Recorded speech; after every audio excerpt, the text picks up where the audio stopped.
কবি শক্তি চট্টোপাধ্যায়ের একটি কবিতা, সম্পর্ক। সম্পর্কের বাজারে পৌঁছে পা দুটো থেমে গেল। সম্পর্ক বিক্রি হচ্ছিল ওখানে, খোলা বাজারে। আমি কাঁপতে কাঁপতে জিজ্ঞেস করলাম, কী দামে বেচছো ভাই এই সম্পর্কগুলো? দোকানদার জিজ্ঞেস করলো, কোন সম্পর্কটা বানাতে চান আপনি?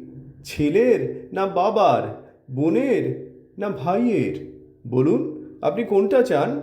মানবতার না ভালোবাসার? মায়ের না বিশ্বাসের?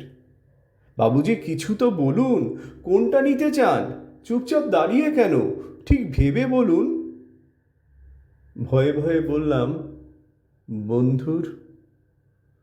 দোকানদার ভিজে চোখে বলল, দুনিয়াটা এই সম্পর্কেই তো টিকে আছে। তবে তবে মাফ করবেন বাবুজি, এই সম্পর্কটা বিক্রির জন্য নয়। এর কোনো দাম দিতে পারবেন না। আর যেদিন এটাও বিক্রি হয়ে যাবে, সেদিন দুনিয়াটা উজাড় হয়ে যাবে।